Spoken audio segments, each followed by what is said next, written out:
The thing is about specials is that the kind of landscape has changed a lot. Like, it's not like Netflix is just handing out deals to people. Now, a lot of the specials, again, not all of them, but a good amount of them are actually being self-funded. You wouldn't believe the names that are, producing it themselves. And then, of course, I think they make the money back on the back end. But Netflix isn't just like shelling out money to people to produce them There's specifically. No need to, it sounds like. Because then people are just doing it themselves. The issue is the standards that these like major streamers have are significantly higher than some of the like not Netflix named streamers. Tech-wise or content-wise? Tech-wise. Okay. So it's like you could have the most beautiful show in the world, but to produce a special at their standards probably costs around $150,000. I'm Luke Steinfeld. And I'm Wyatt Sarkissian. We made the 50/50 podcast to support you on your filmmaking journey. 50% business, 50% creative. Every Tuesday, a new how-to.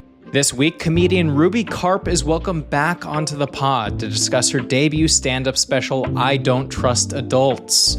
Ruby made it big at an early age. Like a really early age. We're talking live shows with Amy Poehler and Natasha Lyonne at 10 years old. That skyrocketed her into a world of TED Talks, memoirs, speaking gigs, NYC Performing Arts High School. The list goes on and on. In this special, Ruby finally reflects on the toll that early success takes, even for someone with dreams as big as hers, and how she turned a one-woman show into a sellable stand-up special. You'll be able to stream I Don't Trust Adults on VEEPS on September 10th. But in the meantime, enjoy the episode.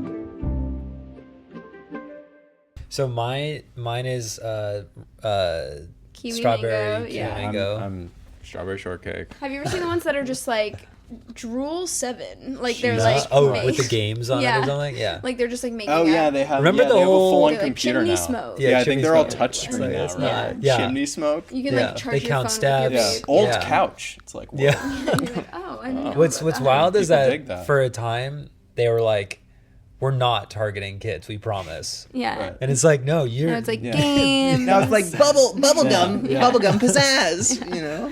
It's like doodle like- jump on it. And that Like, is don't something think I adults- associate with adults. Yeah. It's like Yeah. people are trying to get off of cigarette addiction, like nicotine and stuff, Right. are not like, I want to play doodle jump on my vape. You know? Like, thank God it's quiet so my teacher doesn't hear me hitting this. Right. You know? Right. It's terrible. Wait. So what were we talking about? Betches web Betches. series. Yeah. Yeah. Yeah, I remember from our original conversation, the first podcast that we did together, I was just like, what? Like, you've done so much stuff. It's unbelievable. The And- angle was at whatever 10 years old, outside of UCB, smoking cigs with Totally. Natasha Lyonne. Yeah. Like that was the sort of image that we were that was painted in our heads. And I think that's awesome that that's people's point of view of me. Totally. I mean, yeah, it's true. Quick recap for those who weren't OG listeners. Yeah. But I grew up in New York. I was raised by a single mom who, she isn't like in entertainment at all, but she, in the 90s, started like a feminist zine, where she would interview like cool up and coming women across all industries doing cool stuff. And through that, she met people like Amy Poehler and all of these at the time like up and coming comedians, musicians, and my mom just got super close with a lot of comedians, specifically people at UCB, which at the time was just beginning, and my mom, a single mom working a full-time job, needed people to watch her kid, and who's more unemployed than improvisers. She would just kind of leave me at UCB all the time, and so I kind of grew up. And like that's so fun too. No, and also that's like the best summer camp He's ever. more unemployed than improvisers. It's crazy. That's awesome. But am I wrong? No, because Like- it's the classes are like 1 p.m. to 4 p.m. It's like how do people go to this? And Yeah. it's like because they don't have jobs. Wednesday. And also it's like who's better for a child to be around than people whose whole thing is like getting in touch with childlike joy. Totally. Yeah. Absolute like entertainers point. with pure hearts. Yeah. And, like They want to play. Yeah, of course. Yes. Yeah. So they're playing make believe for for a living, yeah. But for no money. Right. And so I like grew up at UCB just kind of just being around. And at the time, again, like it wasn't like as what it is now, and so they'd bring me on stage a lot and like do bits with me and you know, include me. I would do like there's a show called ASCAT, which is like kind of UCB's like flagship show, improv show. They would like have me on the back line doing improv with them because they'd be like, isn't it hilarious, we have a 4-year-old doing improv. So that's like how and I'd be like, yes.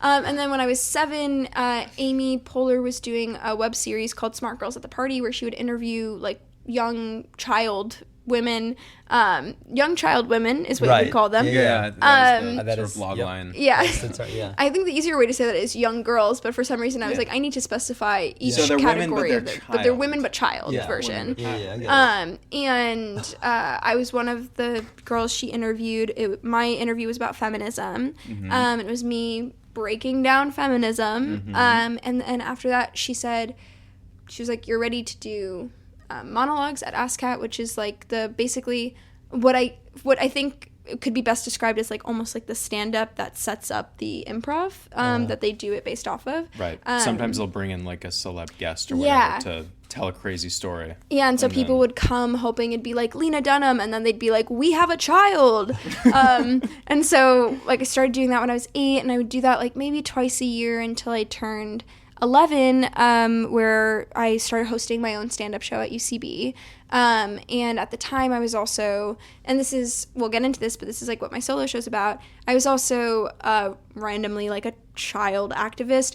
All of this comes down to I really wanted to be on Broadway, and I didn't know what fame meant or like how to get there. I didn't realize that to be on Broadway, you just have to kind of train to be on Broadway. In my mind, I was like, well, if I just do enough stuff, I'll have a resume, which will mean I can be on Broadway. It's kind of like just the general mindset about, even we feel that way sometimes, you know, just like if you just like keep do doing whatever, enough stuff, and then something will happen. But by the way, you're 11 in this scenario. Yeah, right. Which, like, No. is really important contextually to remind people because you are like having these, you're like, okay, like what's the strategy to get on Broadway? Yeah. Which is not usually like what an 11-year-old is doing. No, and I don't want to dox myself, but like my email that I made when I was 11 is like a very self-important, like Ruby information at gmail.com. Yeah, like, for sure. Like business inquiries. Like slime dog. Yeah, for sure. Like Ronaldo. Totally. 777, That's exactly what it was. I remember that. Of course. And so, I started hosting my own show at UCB, and then when I was 16, which you gotta watch the solo show for this story, I did publish a self-help memoir. Not self-published, it was like a real publisher. Someone paid me money to do that, to write a memoir. Me, not a famous person, also a child, a minor, writing all of a this memoir. is like, usually like the initial things that check like what a memoir, like memoir is like reflecting on like a whole life and a life. career. Yeah. No, there's like 30 pages of me just talking about like my camp boyfriend who dumped me. And so that's just more info about me. And then I went to college, still hosting my UCB shows, doing my stand-up. And then right out of college, I got hired at Betches, which is like a women's media company where I make sketches and memes, and I like run an account for them. Like, so you're a producer there, or you're writing as well? Like, So because content producer, I don't know if that's like your role, but like there are content producers in the industry, like studios have those, and it's always kind of like, what does that exactly entail? What is that? I think it's different at every company. Like for Betches, for example, it's very like they really want their employees on camera, which is really great. They really foster talent. And so when I first started working there, I was a video producer, and my job was just to like both edit other people's videos, but also just like make sketches. And it's iPhone sketches, so it's not like these kinds of cameras, big production. But yeah, like just help grow the company while also putting yourself on camera. They really let me like experiment, do characters. So I worked there for about like a year and a half, and then I got the Charlie Puth Show, which we talked about, which is an improvised fictional show on Roku. Lore just continue like forever. I feel like Mayor of Roku City. And it was on Roku. Everyone's favorite streamer. Yeah. I mean, these days. I mean, anything's possible. I love Roku. It's like, my dog's name was Roku, but that was a long time was ago. that because of the Was because of the This is channel? before. This is before. Oh, you were just Okay. ahead of the curve. Yeah. We didn't name him. He came named, which is interesting. But Yeah, that's Someone had a We vision. can maybe unpack that later. But yeah, and then I moved out here to do the Charlie Puth show and work on After Midnight as a social media coordinator. I don't remember what my role was, but I did something for social media at After Midnight. And then I worked at Unwell, and then now I'm back at Betches as a content manager. so cool. It's a full circle moment to be back there. Mm-hmm. It's exciting. And Betches seems like a company, just from what I remember listening to a couple interviews with the founders, and it seems like their philosophy does sort of align with yours. Totally. Or what you stand for. Yeah, and like truly, it's like it is, of all the places I've worked, definitely like the most. It's like a great environment, and I Yeah. really love everyone I work with. Yeah. But also in all of that, Uh-huh. I did a solo show for 6 weeks off Broadway. Yes. which is Which is- now a special. Yes, which is connecting to your special. The great Britt Burke, of directed it, course, who is right? a friend of the pod. Friend of the Yeah, pod, former go guest, which she's doing amazing theater stuff in New York still, which we're gonna, ideally talk with her about soon. But we got in touch with Britt and learned about that whole process. I think we talked about it a little bit on the last pod, but I want to talk about like just because we've talked about your past and the content of that show. Obviously, we don't want to give the whole thing away, but if we could get into that and just.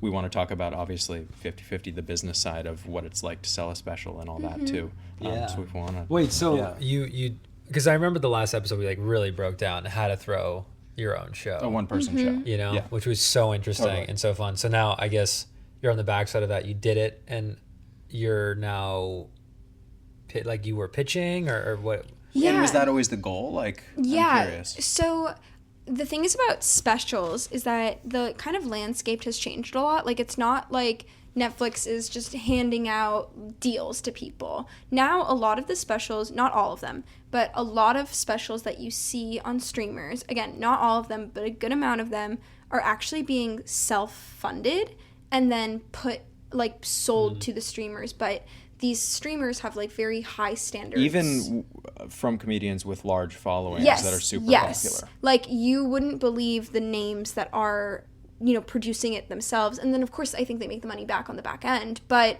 Netflix isn't just, like, shelling out money to people To produce to the produce specials. them There's no need to, specifically. it sounds like. Yeah, because then people are just doing it themselves. And then, Yeah. I'm sure they buy it for more money than... I'm sure there's a way to make a profit. But the issue is the standards that these, like, major streamers have are significantly higher than some of the, like, not Netflix named streamers. Tech-wise or content-wise? Tech-wise. Okay. So it's like, you could have the most beautiful show in the world, but to produce a special at their standards probably costs around $150,000. Whoa. Does it include, like, what does that include? I think it's I'm less of a camera person than everyone Yeah. else, but when I was like having meetings about all of this, I think it's like a matter of venue, crew, equipment. I think there's just like Is there a venue cap? Like, they're like, okay, we need to make sure there's at least this many people in this room. Do they care about that? I honestly think it's less about like this is a beautiful space and more about like literal technical requirements. Specs, like camera Yes. specs. Like, is Yeah. it 8K? Yeah. Exactly. Yeah. Well, that's interesting though. So it's because that sounds a whole lot more doable than like, okay, we're only taking specials that were shot in a stadium. Well, but You know? the issue is like if you're a comedian with a huge name, you probably make somewhere around that money off of like 4 shows. Yeah, Versus totally. if you're someone like me, Yeah. That's where am I getting Yeah. $150,000 Yeah. from? Right. And so what a lot of comedians are doing now is also the scariest part is what if you spend that money and you get investors and you get these people to pay for it and then they don't want it. Yeah. It doesn't sell. welcome to filmmaking, That's right? right. Right. And that's also like Netflix is like, we did the thing where we're paying for everything and now we're gonna like pull the risk back. Yeah. That's Right. their strategy. That's interesting. And they're like, so now we don't have to put a special on that, like we can have someone spend all the money on production and then we decide whether or not we want to make it. Like it's Yeah. later in the process where there's more of like a proof of is this something that we want to align ourselves as a streamer? Yeah, exactly. That's unfortunately for creatives, that's just like how the business element That's how has they're gotten. thinking. That's interesting. And it's no longer like, I think no longer are Netflix specials introducing new comedians in the same way. Like Netflix is not going to invest in a new comedian for their special. And sometimes they do, but also a lot of breakout talent is being outsourced. Like it's like Right. I think about Baby Reindeer, which isn't a stand-up special, but it's like that wasn't a show that they funded, but it's a show that they sourced. And they put Richard Gadd on the map in a way that I think definitely Totally. wasn't. It happens in before. totally different ways. Yeah, absolutely. And so I think like as a artist myself, you have to think about, okay, well, how can I fit myself into this universe? How can I get something out there while also like, I think I talked to you guys about this, but like off Broadway costs so much money. Even if you have investors, it really is. It's like making a short film. You're like, oh my God, why am I spending all of my savings all of a sudden? Yeah. And so we were considering all of that while also being like, we have a beautiful set. We've just done 6 weeks. We have sold out audiences. We need to put this on tape, even if just for ourselves. And so it was like a true family production. My best friend in the world, Tyler Rabin, who I grew up with, has like a Sony FX something. Yeah. So does his best friend Jabari, who we also grew up with. Okay. The two of them were like, we're going to come with our Sonys. And I don't know what specific number of Sony they have, but it is really, really beautiful quality. Yeah. They came, we got a couple GoPros. We brought a woman named Ryan Cunningham on board to EP it. Britt directed it. We got someone named S Tricker who also brought their Sony FX. So you're doing it in like a really like resourceful way. Yeah. And obviously, like, there was still a budget. We still had to spend money. Yeah. But it's fun kind of doing a production on a production in a way, Yeah. But it certainly was not $150,000. Yes, sure. But still, if you watch the special, which you should, on VEEPS, it still looks beautiful. In my opinion, I love the way it looks. I think they did a beautiful job with the coloring and the directing. We shot it over 2 nights. Tyler was on stage with me. Tyler's also like been my best friend since we were like 10 years old. So he was on stage with me filming for like a more intimate, kind of like you're doing it with me shot. Cool. And it was like a really full circle, just kind of like beautiful, like we're like, it's some of my best friends in the world all doing this together, which just kind of made the whole thing special. Yeah. How did your performance change, if at all, with a camera in your face or cameras? It didn't change because we filmed it at the very end of our 6-week run. I think I'd done like 23 shows at that point in like such a short period of time. You had it all. It was muscle memory at that point. The audience knew that it was a special taping, so it was like the most They're laughing electric. more. Yeah. Oh, that's so fun. The most electric audience we had the So entire fun. run. Yeah. And so it was awesome. It was the best I felt. It was also just such a high to end the run on. And we filmed at Soho Playhouse, which is where we had the run. Yeah. Where, Fleabag was, and so many shows that I've seen there that made me want to do what I did. So for me, I was like, you know what? Even if this doesn't sell, like, all my dreams just came true. What an amazing and you also didn't like fully experience. break the Yeah. bank by hiring a production crew. Yeah. because they're all your Exactly. friends and all that. Exactly. But that sounds like the way more, like when you said 150K, I was like, yeah, but like, what is it really? Because there's no, and I guess for us, like for someone like yourself, like what you've done makes so much more sense. And like you said too, you love how it turned out, and like just the fact that there is that like color of I made this with my best friends, like you spend 150K and like some crew shows up, Right. Exactly. It's impersonal. They also don't know you. You can do that in a few years. Exactly. Yeah, They don't know Yeah. you the way your friends know you, and when it's something like a solo show, Right. It's not a stand-up special. Like it's like it's a story. Yeah. Right. And so much of filmmaking behind the camera is telling the story alongside the performer. Yeah. And so they, Britt and Tyler and Jabbar, everyone on the crew really worked together to kind of create a vision that I wasn't even aware of, because I was like, I couldn't see any of the angles. I couldn't see what they were doing. Yeah. But the result is, the story is obviously very funny and it's like a wild ride and all this stuff, but it is partly a story of my life. And, they really captured it in a beautiful way that I think only people who know me could do. It's amazing. So I guess now the next steps of that. So you shoot these 2 shows. How long did editing take, and how was that process of editing? Were you involved? Was that Britt? Was that the EP? I let Britt and Tyler do their thing. Okay. They're also 2 of the busiest people in the world. Yeah. And I was like, I'm not on a strict timeline. Like, I was like, you guys do what you have to do to get this done. I'm not worried about it. Yeah. Like, I trust you both.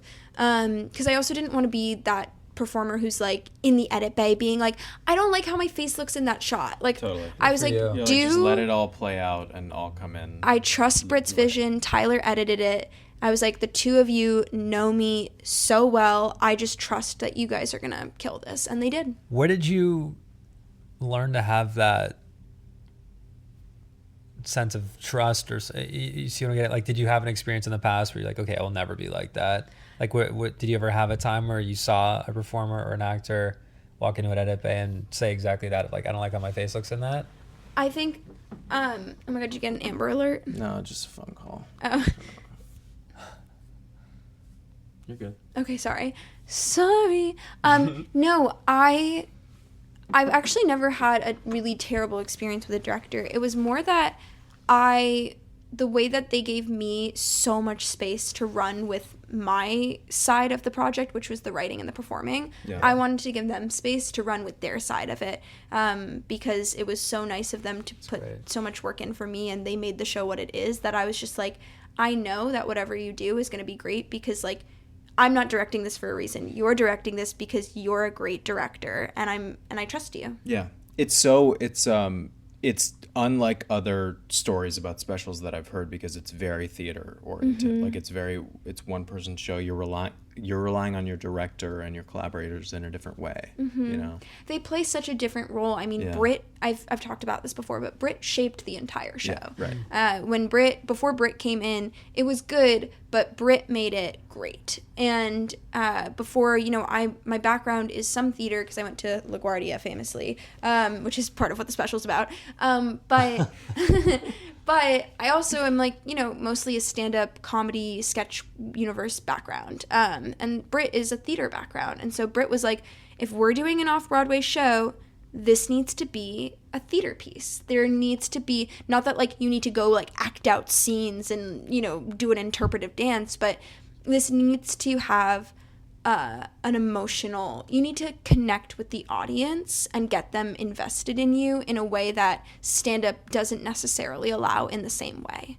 Yeah. Because this is more about getting people, yes, they're laughing, and yes, it's funny, but it's about getting them invested in your feelings, which, some stand-ups are capable of doing, but that's not what the show was before she came. There's definitely a fine line. Like, there are stand-ups who lean more storytelling, like classics like Birbiglia, and right, of course, he's like the guy who kind of blurs started that this line. Right. kind of trend, I feel. Yeah. He started the trend. Yes. Okay, so if we're going to keep going with the timeline, at what point do you involve yourself in the post-production process? I mean, once they have like a cut, I go through it and I'll be like, like maybe this shot, like hold on this punchline longer, or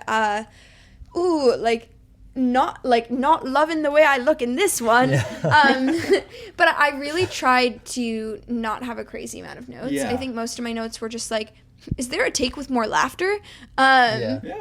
Just stuff like that. But really, I mean, most of my notes were like very small. Like I at no point was I like, we need to redo this whole section. Right. It was more just like, very little things that were kind of more about holding on jokes or, random stuff like that. But really, they killed it. Yeah. There was no opportunity for pickups, or there was? There was, because we filmed it over 2 nights. What we would do at the end of the show, we would do pickups. So we'd go, "Hi audience, thank you for being so nice and awesome.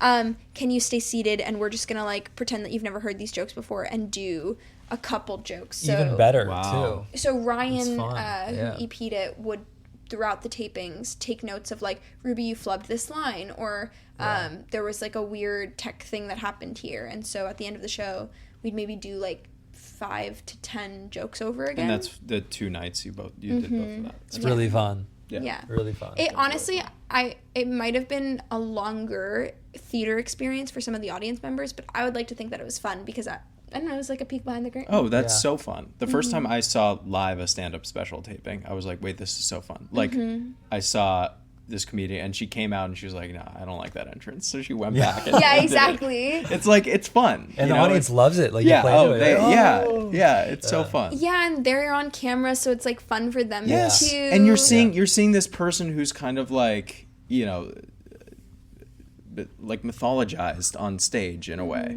like kind of have like you're seeing like the real version of them, you know, because you're a character when you're on stage essentially, and then you're like, oh, there's actual Ruby peeking out. Yeah, exactly. You know, it's fun. Exactly. So yeah, we edited it, and after the edit was locked, or we felt locked enough to, you know, send it to people, we sent it to streamers who we knew we wanted to work with. I think we always really knew we wanted VEEPS, which is where it ended up. VEEPS is truly a fantastic platform for especially people self-producing. They mostly do music and comedy. So, like, How Did This Get Made has uploaded their live podcast Kat to Cohen did a VEEPS. Kat special Cohen did a on- special there. But also, like, there's a lot of, like, you know, comedians whose names you might not know, who they've given a platform to. And it's a pay-per-view platform, so you can have a subscription, but you can also just rent stuff one-off. So, like, I think my special is like $4 to rent or something like that. Or you can like have a subscription to the whole service. But it really is, they have such an amazing collection of shows like mine, where it's kind of a mix of stand-up and theater, straight up stand-up shows, musical comedy, podcasts, like live shows. They do a lot of music tapings. what was the deal process like with them? And I guess before that, you guys locked this and you're just like, great, let's send it out. Like, there was no like, okay, let's show a couple of friends or something and see how they feel about it. I think because amongst our team, which was Amy Boland, our producer, Tyler, who edited it, and Britt, who directed it, I think the 4 of us had watched it so many times. We've also, especially me and Amy, who's been there with me since like the conception of the show, we've all seen the show so many times that we knew like when it was a slam dunk. We were like, this is what it's meant to look like and be and feel like. And I think we just were like confident. We were like, this show rocks. We've put so much work into it. Yeah. Let's just full send it. Yeah. And so that is when reps got involved. Pitched it out to a couple places just to, you know, try putting ourselves out there to as many places as possible. But yeah, we connected with VEEPS pretty immediately, and they were like, this is great. Like, when do you want to put it up? Wow. And just like that. Yeah, and it was honestly kind of that simple. The VEEPS team is great. They're so easy to work with. We opted for a September release because I think we like hammered all this down in like May. We were waiting on music rights because I'm not gonna spoil it, but there is maybe one song in the show. And so we needed to get the rights to that song, and once we got the rights, we were like, okay, we can publish this whenever. But we were like, we didn't want to really release it in the summer just because of JFL and Edinburgh Fringe, and people are away for the summer. And we were just like, let's just like so much of it is about my experience at theater high school. And like trying to be a child actor and all this stuff. We were like, I feel like this fits in really well with like a back to school September vibe. Yeah. So we were like, let's just wait, hold on the summer, maybe get ready for press and, you know, getting people to pay attention to this. And now we're waiting. Because this is being recorded in July. I don't know when this is coming out. Yeah. But we are currently in the month of July. There you go. Yeah. So exciting. I just like, when you were talking about all that, and you know, the theater high school experience, like you went to LaGuardia, which is such like a known thing in the culture. Are you ever just like exhausted from all of this? Totally. That's so awesome that you asked that.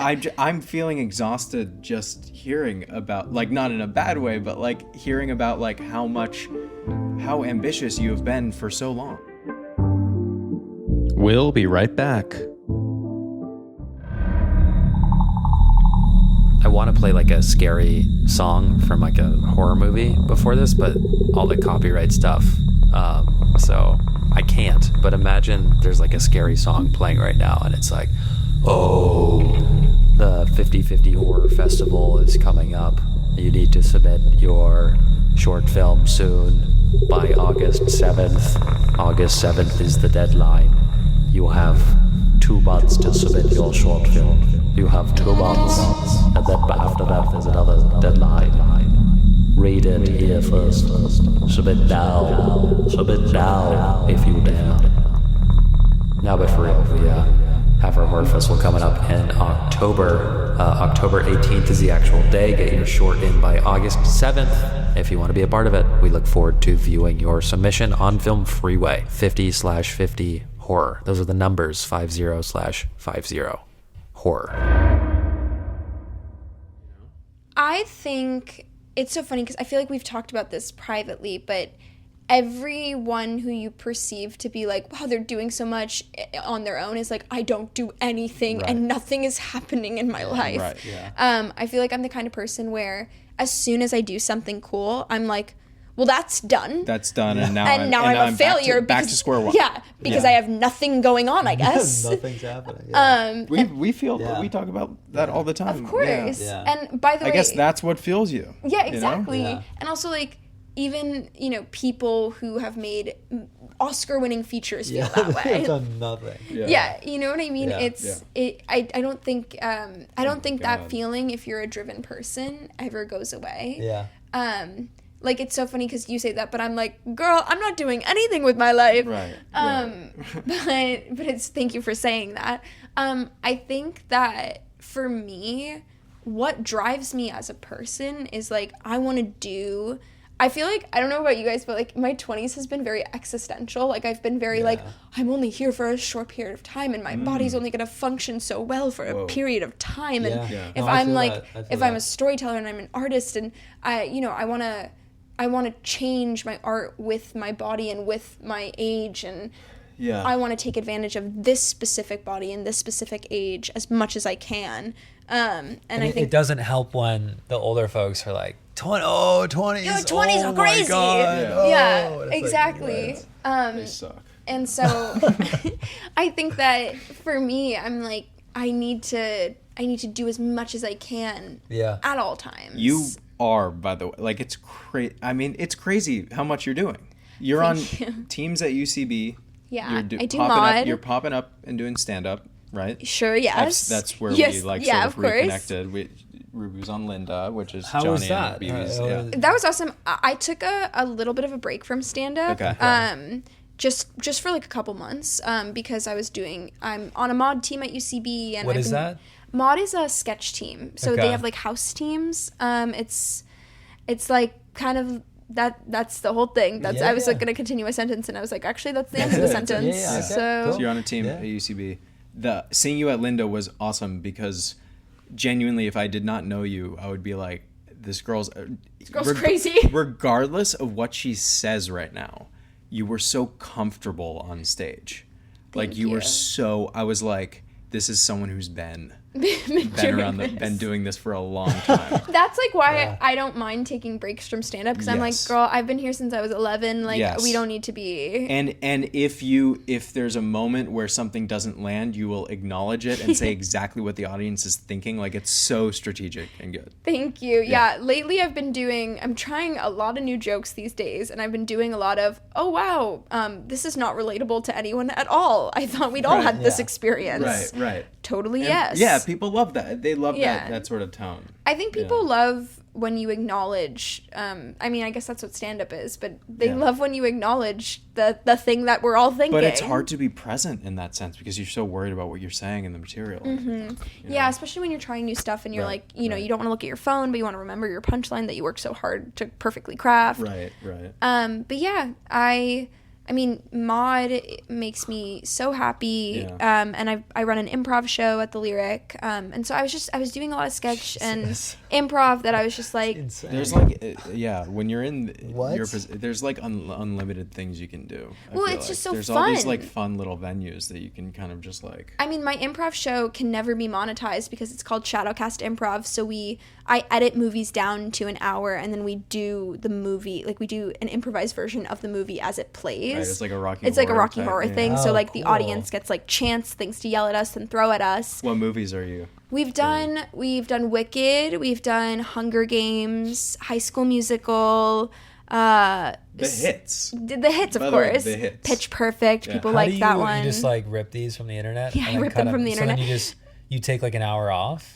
Yeah, I cut them down to like 45 minutes most of the time. Okay. It is a blast, but literally it can't even be live streamed anywhere because of copyright. Right, yeah. It is Yeah. truly just something I do for love of the game. Yeah. And I And think you invite, your improv my people friends, that or Yeah. just people who I admire who I would like love to do improv with. Yeah. And yeah, it's my favorite show I think I've ever run, because so it's just fun. so stupid, Yeah. and so chaotic. And I always say to people backstage, I'm like, the goal is not necessarily to do good improv. It's Yeah. more to Yeah. keep up and like embrace the chaos. There's no like restarting or any of that. Like the movie will be playing. yeah, You know. and it's fast. Yeah. Yeah. And It's 45 minutes. Yeah. Hunger Games in 45 minutes. No, that's like that becomes Yeah. the game. Yeah. Is Right, that it's right. like keeping up while also being like, this is stupid. Right. And so I don't know. I was feeling very fulfilled. We were in post on this. I was like, I don't love doing the same jokes for like 5 years, Yeah. which is, part of stand-up is you have the same set for a while because you're really fine-tuning like a perfect 10. And I was like, I don't want to get on stage if I don't have anything new to say. And then I had new material, as Wyatt saw. And so now I'm kind of just now in the past few months getting back into stand-up again. Yeah. Is stand-up a breeze for you? I mean, you said it, but like, do you get stage fright? Are you nervous?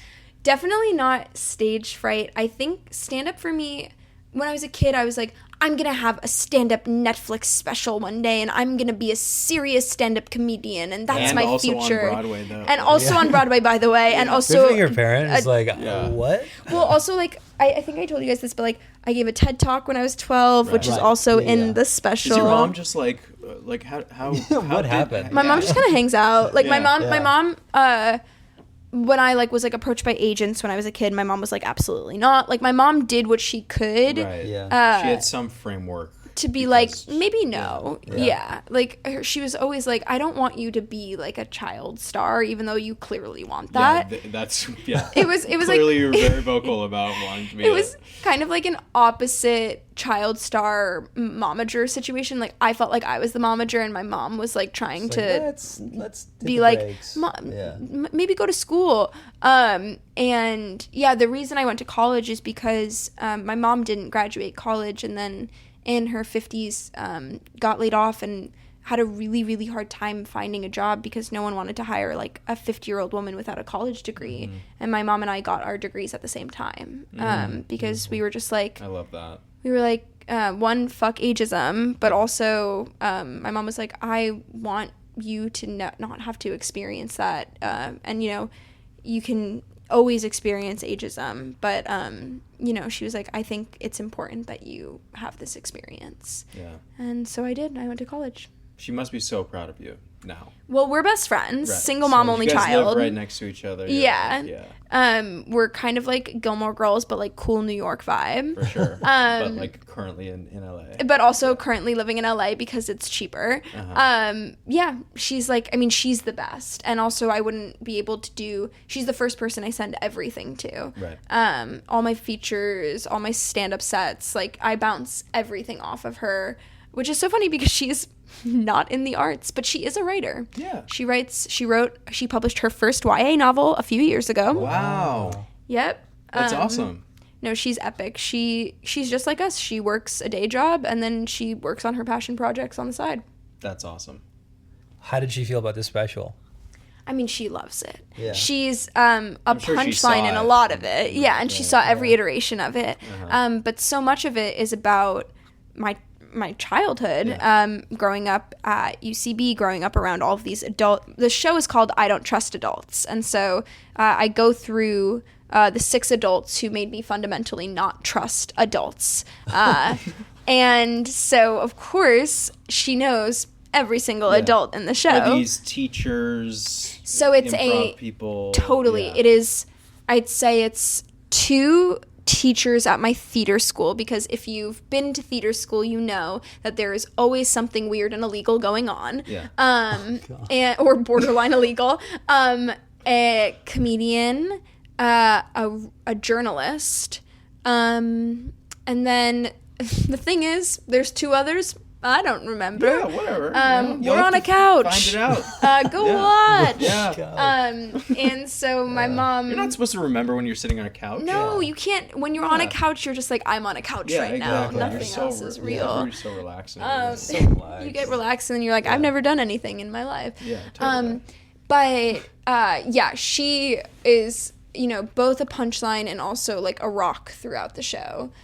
Because, it is definitely a choice to raise your child in a basement of a grocery store comedy venue. Right. But thankfully it worked out in a good way. She could probably write a great book in a few years. Wait, actually, look out for this. My mom wrote her master's thesis on the history of queer stand-up comedy, the queer stand-up boom, which happened in the 2010s, and that's coming out next year. And part of like when you're writing a thesis book, I don't know the exact terminology. When you're writing a book like that, you have to explain your personal connection and like kind of like your why. It's like an academic. It's an academic thing. This is like something that would be like something that To we're all publish, struggling it's like to. a journal. This could be like a reference in There's others. definitely a word that we're all forgetting. There's a word It's that like none of us know, but I a- think you might all at home be like, you are also stupid. I None know of this us word, are of like- course. It's the couch. Yeah. It's we but know this is the what word. happens. None It's of us just- paid attention enough. sit on in school couch. to, No, we like- did. It's just Yeah. a couch. But she has like a very beautiful intro and outro of, her connection to this world and her role in it. Because my mom Dissertation? dissertation. Dude, let it go. Okay. Let it go. The thing is, I just don't know. And the thing is, I do know because I've read it and we talk about it all the time. But in this moment, I'm on couch. Yeah. When I am Yeah, on we're couch, we don't know yeah. things. That's it. Yeah, that's. But You gotta put your mic up to you're just kind of hanging out. Yeah. I'm You're just like, I don't need a enjoying it. mic. It's fine. My mom. She falls asleep. You're actually, so now it's just a combo between the 2 of imagine? us. Yeah. We all fall asleep. That's like the rest of the That'd be a episode. funny, yeah. That'd be like a great Yeah. thumbnail or you're something. good. But my mom, because she didn't want me emailing adults when I was doing my stand-up show, my mom would produce the show. And so she, like, did really have a front row seat to a lot of, like, the stand-up world in the 2010s in She New was York. observing. She was also, doing outreach.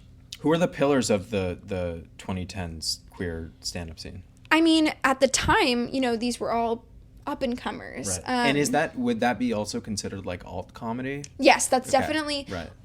I think it's only considered alt comedy because we all associate, I would quote unquote like mainstream comedy Like with the guys. Bill Burr and Chappelle. no shade, but like it's just like the men who have been doing stand-up specials for 20 years, and then I think like they were like, oh my God, a gay person? That's alt comedy. Right. And right. it's like, well, That's just because it's not what we've seen. just because it's not like a guy being like, women be shopping. Right. Sure. And yeah, I mean, also the alt comedy scene, I feel like feels like a safer space sometimes, depending on like the vibe of mainstream comedy at the current moment. Yeah.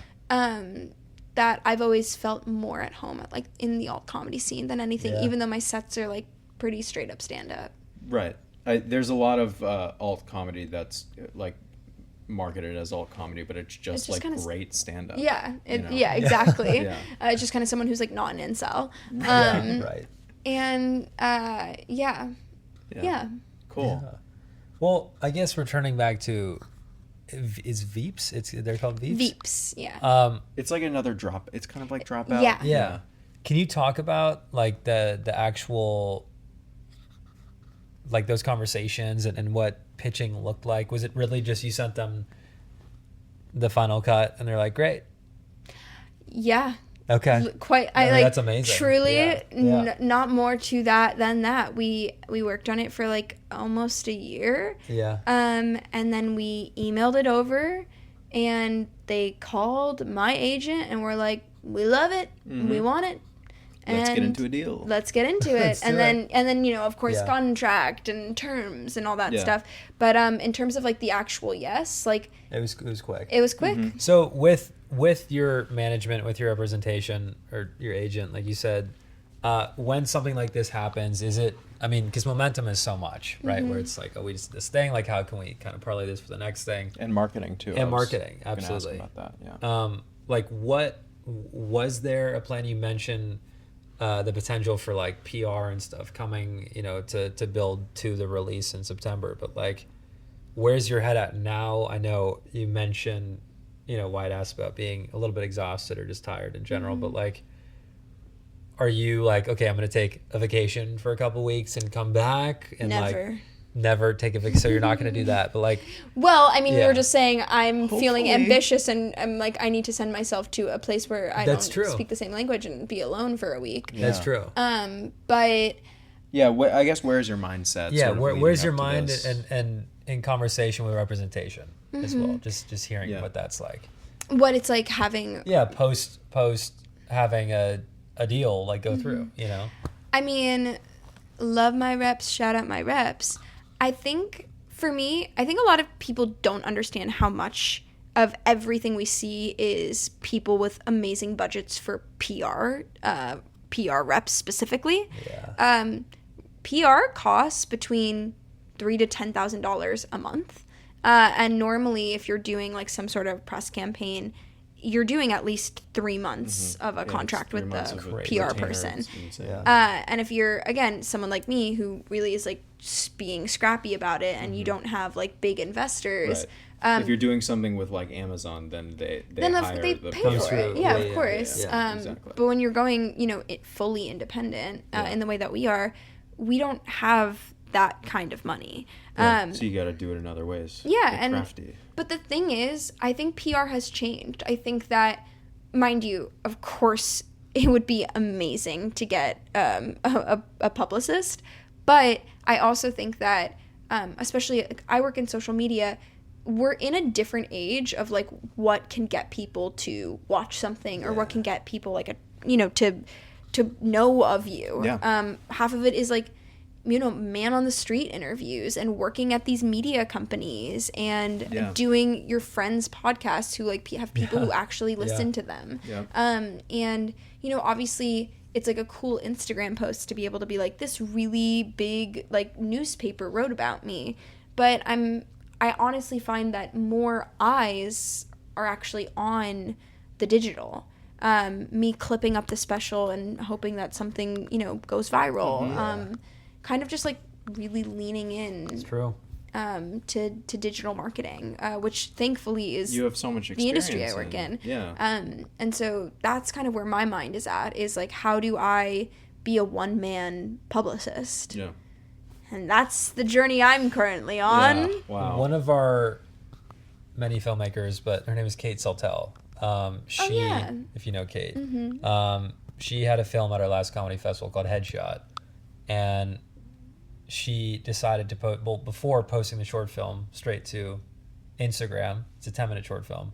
Posted it on Instagram. I've never seen anyone do that because that's insane. Like, you just don't do that. Nobody like watches something for 10 minutes. Yeah, And it's like, why would you why do that not? on- Right. And And that's what we started it's at figuring out. 200,000 views right now on Instagram. But before that, she was just having so much fun with this marketing campaign for her short film. And she is a YouTube native, like came from YouTube, understood algorithms, and got really into like the science of it. Obsessing over it. Yeah. And her whole philosophy is like, people don't care unless you make them care. And you want to make them feel in on it. Yeah. Like in on Yeah. the joke. Yeah. Yeah, and she really successfully built a cultural phenomenon, like in our bubble. And the people who want, she wants watching her stuff. Like she successfully did that as a one-man band. It's pretty cool. And it's incredible to see. Like it's like actually unbelievable. And it's amazing that it worked, but like this happens, and it's going to continue to happen, and we see it more and more. And like, yes, the 3 to 10K a month or even more than that for PR is That can get absolutely you a thing on the traditional Right. route. But I do think with social media, and I know you're a freaking pro at social media, you don't necessarily need to be spending that much money, as you didn't need to spend 150K on your special. Exactly. Like there's the walls are coming down. And I think like, there's a lot of like fear mongering about the industry and which, is valid fear, and about how things are changing. But I also think that there are so many ways in which we can take advantage of how it is changing and use it for our benefit. Like, we can benefit from it. Absolutely. It's just a matter of, I guess, taking action. Yeah. Trying things. Yeah. How do you stay, and we've spoken about this a bunch, even this weekend, but like, how do you stay in the headspace of like, okay, I have an idea, I'm gonna go make it? I think it's what I love about stand-up and solo shows is that you really can just go do it. With a feature, you have to wait for funding. You have to wait for people to attach. You have to wait for people to just read it. But with the solo show, I mean, you don't even have to be like a super successful stand-up to get a venue. Yeah. You can just kind of ask a bunch of places, and one place is destined to say yes. Yeah. And even like with Edinburgh Fringe, like you can go to Edinburgh Fringe and be a performer there. You don't have to be a famous person to have a show there. Like, it's really just about where there's a will, there's a way. And that is like what I really love about solo shows and stand-up in general. And I think because of that, those are the things that really get me going and get me motivated. But also at the same time, I am always writing features. I'm always writing shows. I'm always like trying to make stuff happen. I told Wyatt on different levels. Yeah, I told Wyatt I had a rom-com that I wrote that I loved, and then I got the advice to make it a book, so now I'm writing it as a book, so that it's IP, and it's just like, It's like, cool. I'm just doing the reverse, I guess. But I think all of this is just, it's all just throwing paint, and there are ways to throw paint that might get you to where you want to be faster. But I think for me, it's like, the way I think stay motivated and stay creatively inspired is by doing so many different avenues that in different forms. When I'm bored of book, I go to script, and when I'm bored of script, I go to show. Pitch, pilot, Exactly. So much stuff. Exactly. Yeah. That's awesome. It's great. So what's next for you after this inevitably comes out, huge success, Obviously, I'll be the most famous girl in the world. Yeah, exactly. PR people are wanting to work for you. They're like, can we pay Like, you I to just be involved? and I'd be like, I have to think about it. Yeah, exactly. I think for me, I really, really would like people to watch this show. Yeah. That would be really awesome. I'm working on my next solo show. We're going to try to go to Fringe next year with it. Almost do kind of, I think, the reverse of what we did this time around, Fun. which is do Fringe first and then think about Off-Broadway and all that stuff. And then I think otherwise, as Wyatt knows, you know, I'm pitching, I'm writing, I'm, you know, just hoping to sell one of the many things I'm trying to get made. I'm doing mod at UCB, my improv show, auditions, you know, just as per usual, just hoping something hits. Yep. Yeah. You're hitting the ground running. Yeah. I love it. Yeah, and that's, I think, why when we were talking about, like, oh my God, you're doing so much, and you're like, yeah, but, like, I'm trying to do so much, and Right. I'm kind of hoping on and waiting on a yes, which is why I love to do these things that I can control. You have to be doing so many things. Yeah. Like, you cannot just be like doing one thing, shipping around a script, waiting for people to read it, waiting for like, that's not the productive. You have to be every night getting up somewhere, performing somewhere. Like, that's exactly what, like, a modern version of a, you know, multi-hyphenate is. Yeah. And doing that when the opportunity comes, you're ready. You're Yeah. so in shape. You know? Totally. Yeah. So I don't know. I think I'm also a believer in, like, right place, right time. I think that, like, all of these things one day will click and it'll be like, oh, I did that thing super scrappily so that now I can function on this not scrappy set. And people will be like, oh my gosh, Ruby Karp, she just showed up. It's like, no, I did a TED Talk when I was 11. I know. I will say, No matter what, if you have a big break, people are like, well, where did this person come from? I'll go, girl, you ever heard of a digital footprint? Yeah. I'm always like, people are always like, Timothy Chalamet's digital footprint is crazy. I'm like, you are not prepared to you don't Google know. search Yeah. me. Wasn't he LaGuardia? He was a LaGuardia kid. Yeah. Do you have any overlap? crazy stories about him? So There I are don't, definitely echoes in the halls, probably. this is what I tell people about LaGuardia. Yeah. Everyone's perception of LaGuardia is that the kids who go there are super talented and they all get super famous, which is true for some. Who Then else went there? Was it like a... People who I think, like, historically it's like Jennifer Aniston, Al Pacino, Okay. Right. Timothy Chalamet, and Have you heard of any of those Do you people? know who those Yeah, people do you are? know those Yeah, people no. are? Yeah. But I think when I say this to people, when you use the term child star, you assume that means it's a child who is famous. You underestimate how many children were trying to be child stars, but did not succeed, but were still in that universe. That is how I would refer to myself at a place like LaGuardia and also my childhood. Theater school is not for the weak. I would say LaGuardia mainly taught, at least my programs taught under Meisner, which is kind of one of the, like, very, very emotionally brutal. intense acting methods that they're teaching to 14-year-olds. Awful. That, by the way, that's, like, abusive.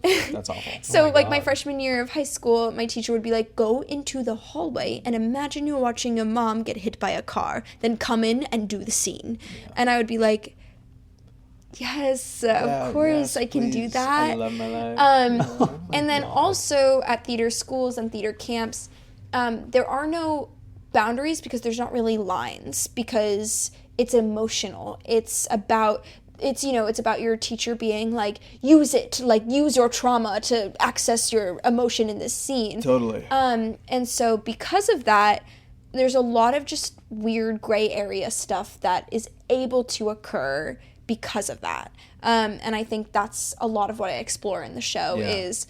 you're exploring it. You're not taking a stance necessarily on it, or what is the... I take a pretty firm got stance. So what's the thesis then? I think my thesis is, and I think it'll make more sense if you watch the whole story. My perception of adults as a child was that these were people who knew everything, who I could trust because they were there to guide me, especially like a teacher. A teacher is there to kind of be like your work mom, like the person who for those 8 hours of the day is your confidant, especially in acting, which is something that's so intimate and personal and really requires a lot of trust. Yeah. They're holding like a blob of emotions in their hands. Yeah. Exactly. And in general, I think like children and everyone's perception of children is that we are trusting the adults moving through the universe to treat them with respect and to treat them like they are children.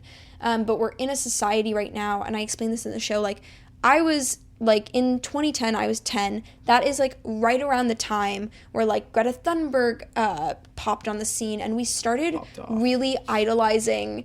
Greta Thunberg popped off. But at that time, it's, like, when we really started on the internet, idolizing children and being like, this child is going to save the world. And in that, we started talking about children as if they were not children. We started speaking on their looks and their thoughts, and then it's like, this is a 12-year-old girl. Right.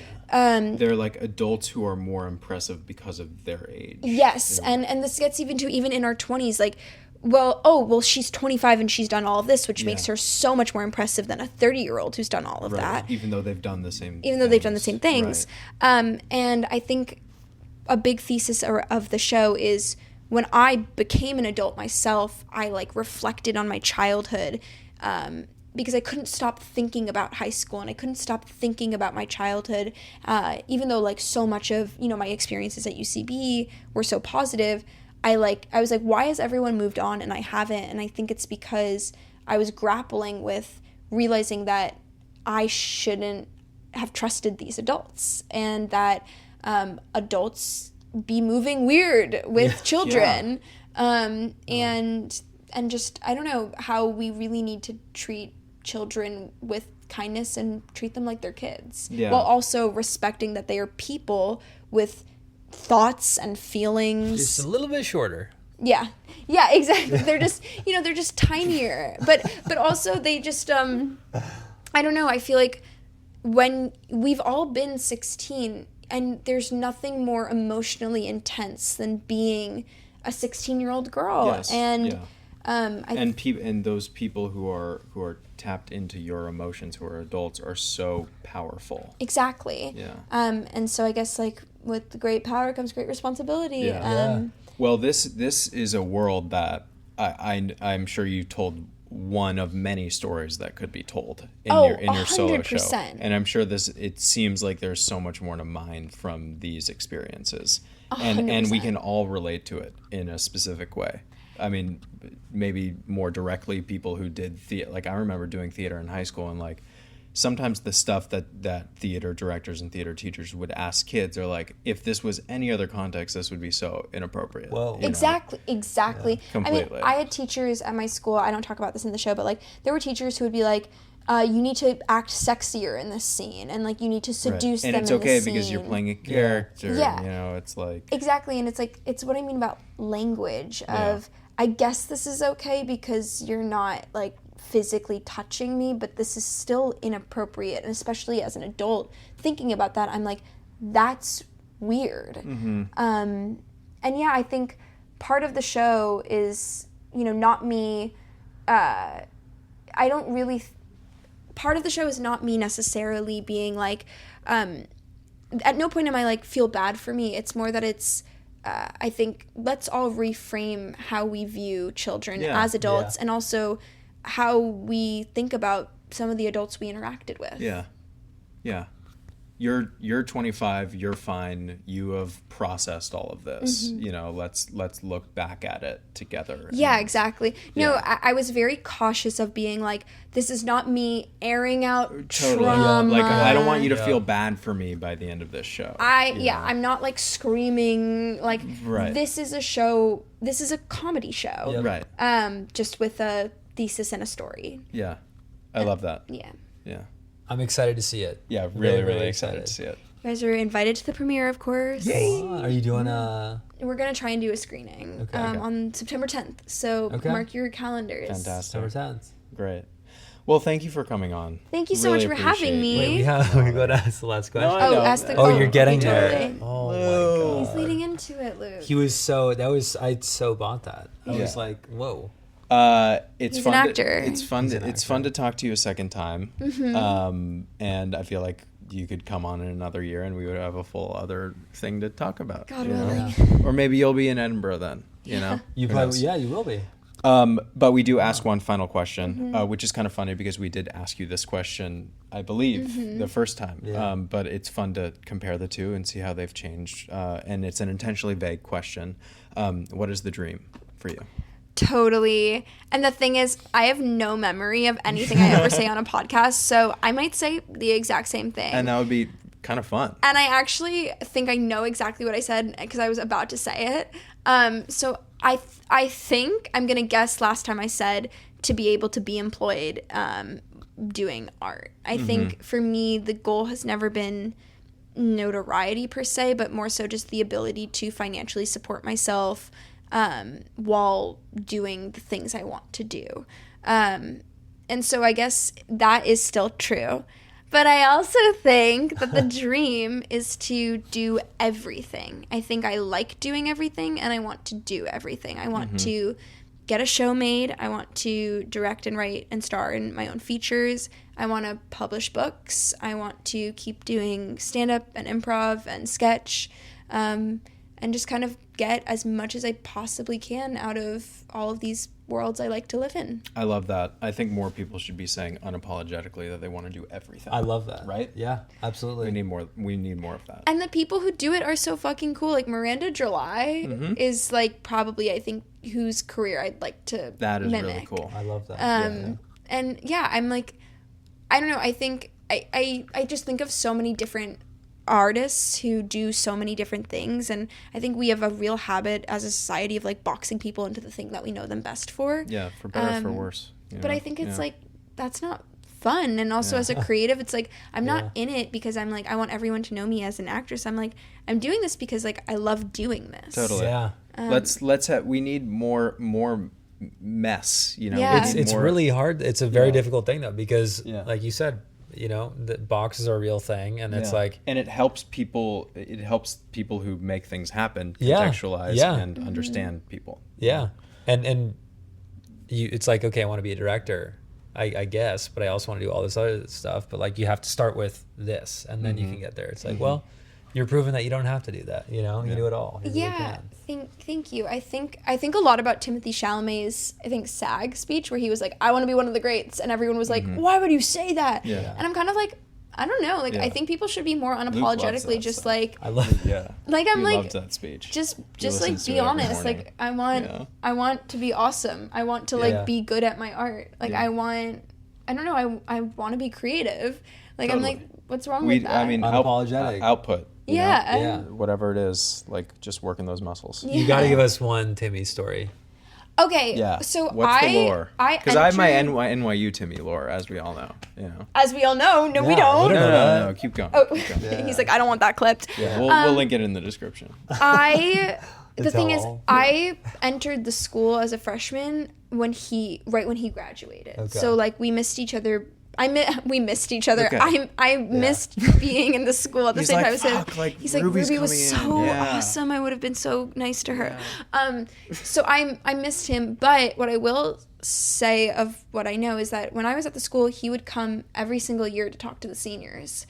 So it was like you're always like waiting for your turn to be a senior so that like you can get your talk back with So Timothée he Chalamet. popped off like right after graduating, what? I guess. Yeah, I mean, Really, well, the thing is, he was in other stuff before Call Me by Your Name. He was Interstellar. He was in. and he was As a in. child, I forget what it was called, but he was in like some movie with like Lily Reinhart. So he was like always working. Yeah, working actor. But by the time I was a senior, Lady Bird and Call Me by Your Name sure. and all that stuff had come out. And he would always come and talk to the drama majors, and he was super sweet, and he would just like talk about his career and take questions. Yes, I'm 25 now. Yeah, he'd be like, so I'm a child and I'm kind of Oscar nominated. And we'd all be like, totally, that's so us. yeah, we see ourselves in you. Yeah, like that's going to be me, obviously. Classic LaGuardia story. You know. Yeah, and he rocked. I mean, he was really nice. I don't awesome. know him, but Did he come to your class and talk? yeah, it would talk because I think in our major, I think there were like 80 people per year. And It's so small. It's pretty intimate. yeah, well, because LaGuardia is not just a theater school. There's vocal majors and there's instrumental majors. So it's all and- different, but in your Yeah, concentration. so he would come and talk to specifically the drama major Yeah. seniors. And super sweet. Luke, do you have any other questions about Timothée Chalamet? or- Yeah. Jesus. You're obsessed with Okay, him. fanboy Oh, over God. here. Yeah, Jeez. Yeah. All right, thanks for coming on, Ruby. Yeah, of course. Appreciate Thank it. you for having me. Thank you, Ruby. Woo, we did it. Glad we could Congratulations on end- everything. Oh, on thank everything. you. I want to hear Can't more wait about to- VEEPS. Yeah. Yeah, of Yeah, course. Glad we yeah. could end on the note of Timothée Chalamet. Yeah. Loving that As little usual, it's man. classic for this podcast. I'm obsessed over here. Every podcast I have to ask about Timothée Chalamet. Yeah, contractually. Every episode. Yeah. Because we have a partnership with Gatorade, so it's like a So it's like a thing. and the Yeah. World Cup's happening and he has Right, this Adidas thing with it's a Gatorade. huge Adidas Gatorade campaign. It's a big money that thing we're, for us. yeah, it's so. huge. Yeah, we get $20 per episode. $20 per episode to Yeah. talk to ask about Chalamet. Yeah. Did you learn something? I'm like your mom. Did you learn something in this episode? I hope so. Or not. That's okay. Thanks for hanging. Make sure you follow us at the 50/50 Fest on Instagram. And give us 5 stars, because why not? Why not? Subscribe. Why not? You know? Why not? Okay, bye.